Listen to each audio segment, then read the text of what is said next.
So hello, my name is Hugh Fitzmaurice and welcome to our second Zoomcast of Harvesting Our Wellbeing as Educators.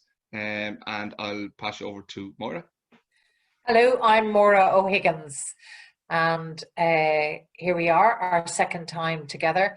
And Hugh and I have been talking about what it is that underpins our own intention of well-being, and we come back to Jon Kabat-Zinn's without judgment, his attitude of mindful living, and it's something I've certainly needed this week, and I think we both agree that without judgment in everything we do really helps, really helps.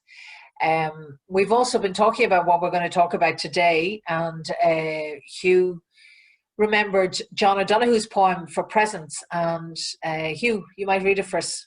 Thank you, Maura. Will do. So this is For Presence by the great John O'Donoghue. So awaken to the mystery of being here and enter the quiet immensity of your own presence.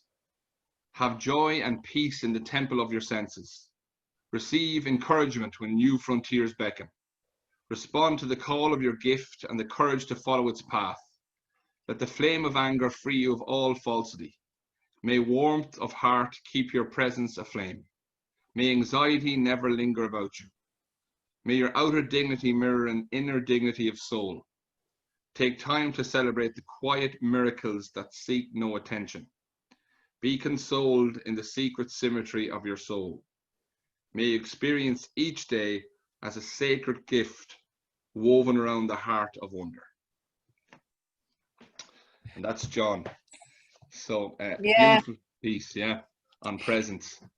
It is beautiful, and I have to say, Hugh, yesterday I found it quite a day of despair, and I found it we were talking earlier about getting through the week in work and how it was our first week back as educators, full week back with the children and our staff, and I found the week okay, kind of overwhelming, but there was a layer that I didn't realize had crept in of anxiety, and it hit me yesterday, and I thought, what am I doing with my profession, with myself? And the whole COVID thing just was very challenging. And just looking at John O'Donoghue's words, may your outer dignity mirror an inner dignity of soul, and really bringing the inner and the outer together in order to be authentic. That's a real challenge in school life. Sometimes the mask is even stronger than the one that's on the face, in my attempts to get through the week. And then I'm fine. It's a challenging time, and school is a place where children. I read a report once where it said that schools are where children go mostly to be with their friends, and they find it really hard to be with their friends. They can't hug each other. They can't hang out close together in the yard. The atmosphere has changed hugely. And it really is making me reflect on what on earth is education about, and what role can I play, and how can I be really present in education in my school. It's you're right. It's so powerful being fully present. And how often am I fully present? And like, am I fully present on a Monday morning when I walk in to a class? Be fully present after lunch, on the same day.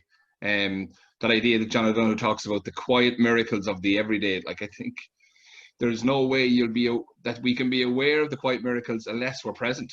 And that could be a conversation, have a bit of a laugh with a staff member or a colleague, or with students, in the classroom. That kind of thing, that's important as well. I'm very much taken by the first two lines of that poem, Moira, the awaken to the mystery of being here and enter the quiet immensity of our own presence.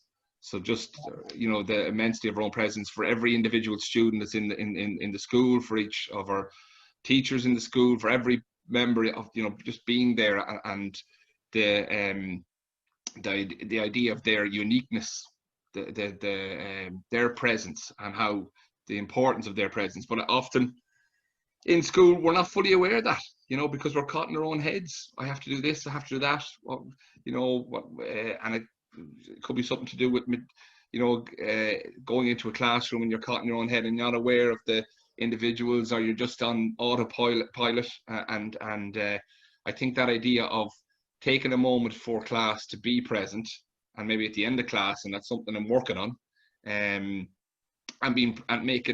and outside the classroom, making time to be present for colleagues. And I know when I feel listened to in the school by whether it's to do with students in the class or even to do with colleagues, it makes a big difference. Like, I feel part of a community, part of a learning community. I think one of the biggest learners we can have is to be present, is to be there, and be aware of the other person, and be there for one another. And that idea of taking the breath and being present and awakening to the presence of one another is very powerful. It doesn't always happen at all, but I think just that a conversation around this is needed, and a reflective space around this is needed. That would be my feel on it at the moment, Moira. Yeah, you're right. I don't teach much now because I'm a chaplain and I'm around the building and I drop in and out of classes. And I suggested to teachers at the beginning of this year that maybe if we started the lesson with a moment of stillness and ended the lesson with a moment of stillness, it might help us to be more present. And actually, I've done that a couple of times when I've dropped in with a class, and sometimes a teacher has found it unnerving to just be in stillness. And one teacher went down to ask a child to be really quiet, and he was, but I think she was afraid he was going to kick off. And this all happened in the space of a minute. So we can sometimes be quite afraid of that stillness and being present because we don't know it and we don't practice it. And it is a practice. It doesn't come easy. Being still once off might come easy, but actually building it into our practice as educators, being still, being in the moment. It's critical, actually, especially now. And I had a lovely experience, Hugh, that I'd love to share with you. You had spoken to me about, is it John Moriarty, the Kerry philosopher? Yeah. And you spoke about this spaciousness. What do you call it? It's a beautiful word. It's just the word sacred otherness. The sacred otherness of just taking down our guard, taking down our psychological and spiritual and mental immune systems, and just being fully open to the other person, and just being with the other person, and being aware of the other person fully, wholeheartedly. That sacred otherness that he talks about. I think it's just a beautiful word. It is, and you shared that with me last week, and I had a beautiful experience in school, in the staff room. I mean, I don't know if you find it in your place, but in our place, the seats now, there are 16 seats in a staff room that would normally have held 45 people. So when you go into the staff room, you have to sit in an empty seat, and you can end up sitting with somebody that you wouldn't ordinarily have sat with. And I walked into the staff room and I saw a teacher I wanted to share something with, and I was making a beeline for this teacher. And I just saw another teacher that I wouldn't engage with much. She's part-time, and I wouldn't see her that much. And I saw her as I was passing. And that sacred otherness, it just came into my thinking. And I went, you know what, wouldn't it be nice to just say hello and maybe not do what I wanted to do? And I did. And I was telling her about Culture Night, and there's an audio tour of a Magdalen laundry in the inner city in Sean McDermott Street. And I was sharing this with her as something that I had intended sharing with the other teacher. And she began to tell me about this woman would be in her 50s, and she discovered a half-sister that she didn't know she had, and she had only recently discovered her. It was a beautiful story, and I would not have heard it had I not decided that she was as sacred as the man that I intended sharing a sacred moment with. And that sounds airy-fairy. It isn't. It is what happened, and it was really lovely. And I thought, pay attention. being present, paying attention, means that these little gems of communication and connectivity and nirvana. I mean, John Moriarty talks about nirvana, and that's what happens. It's sublime. Yeah.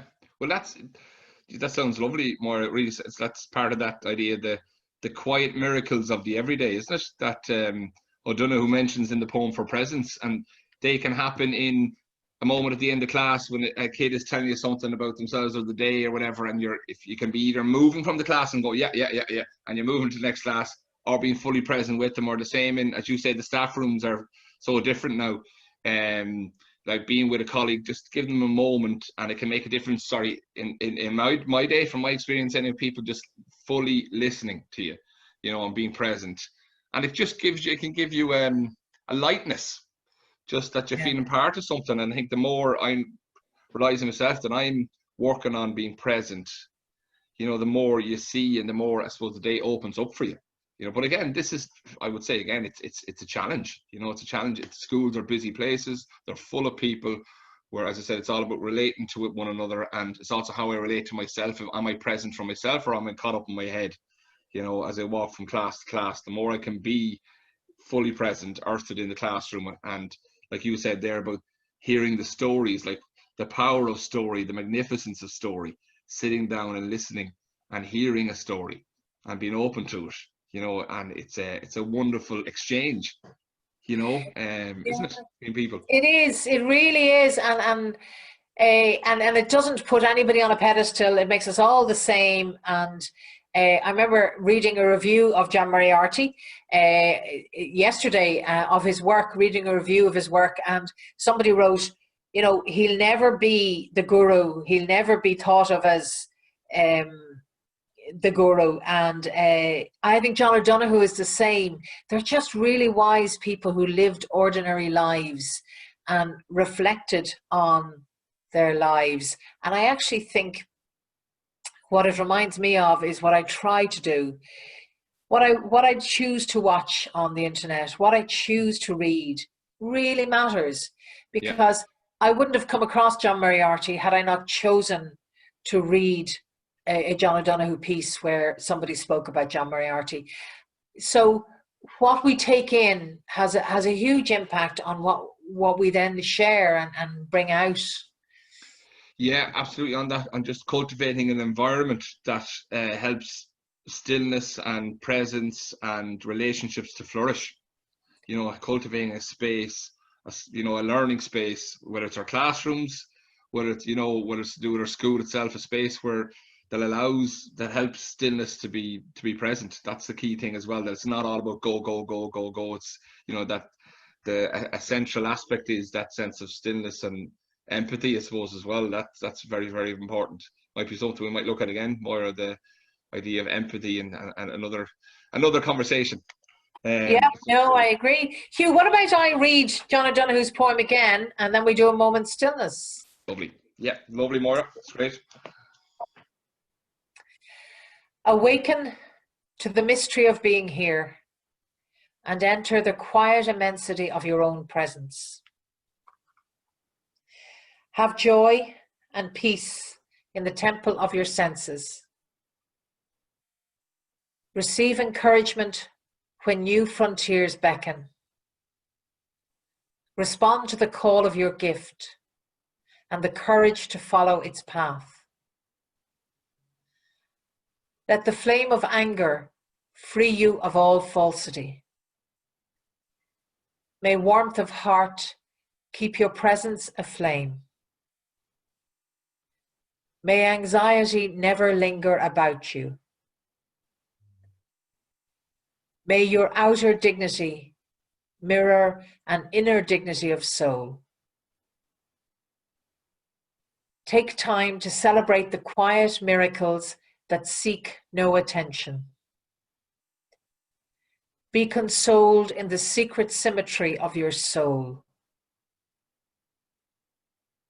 May your experience each day as a sacred gift woven around the heart of wonder.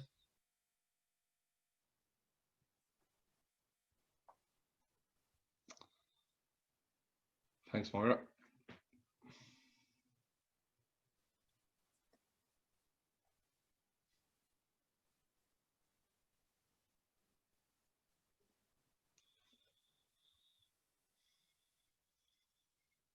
Thanks, Hugh. Thank you.